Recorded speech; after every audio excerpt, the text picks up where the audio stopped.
Mazda may as well sell the CX-5 with a target on it.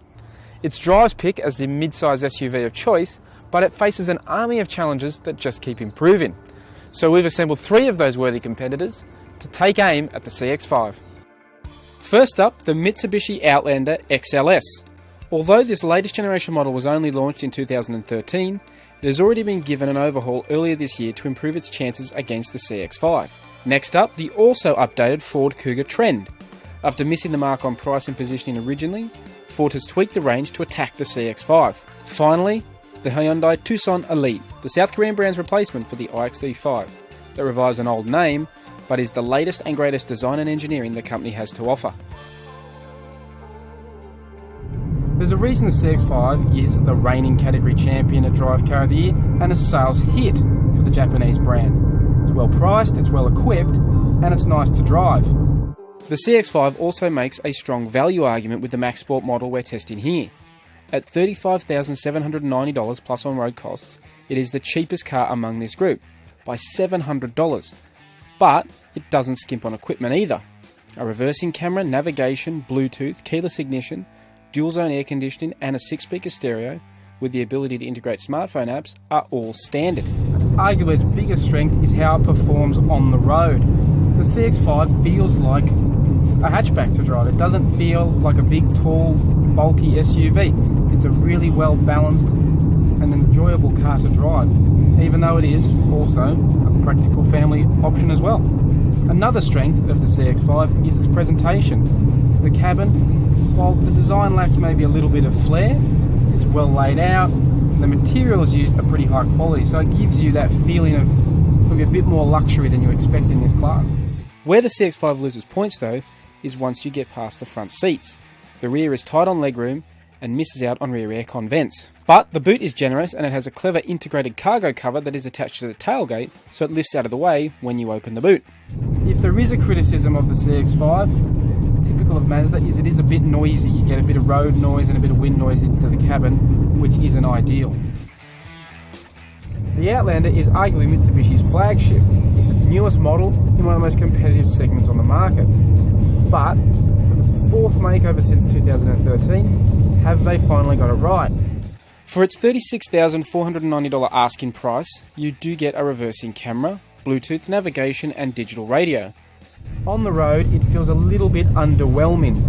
The engine feels a bit underdone for this car, so, and paired with a CVT, it doesn't have the kind of pulling power you really expect or need sometimes. When you want to have a bit of burst of acceleration, the CVT can be a bit slow to react. Another little disappointment is the road noise. There's actually quite a lot of it that comes through into the cabin, so it's not the quietest and most relaxed environment in this quartet. But the biggest plus for the Outlander is hidden inside its boot. The all-wheel drive XLS models come standard with 7 seats. That adds a lot of benefit for families with kids, even if space in the third row is a little snug for adults. But space in the second row is good, making the Outlander a practical choice. The Ford Kuga was always pretty close to the CX-5 when it came to driving nous, but it was let down by, let's say, a compromised model lineup and underwhelming value. So for 2015, the Blue Ovals responded and gave the lineup, the Kuga range, a bit of a tweak. Driving remains the Kuga's strength. This EcoBoost engine has got great performance, arguably the best of this quartet. Ford opted to pair the EcoBoost engine with a regular 6-speed automatic rather than a dual clutch transmission. It's a shrewd move, with the gearbox offering smooth shifts and proving well matched to get the best out of the engine. Throw the Kuga into some corners like we're doing now, and it really impresses with how well balanced and responsive it is. The CX-5 is pretty good and it feels like a hatch, while the Kuga is more than a match for it. The Kuga sells for the same $36,490 as the Outlander, but despite that is missing big ticket equipment. The most noticeable absent items are a reversing camera and navigation.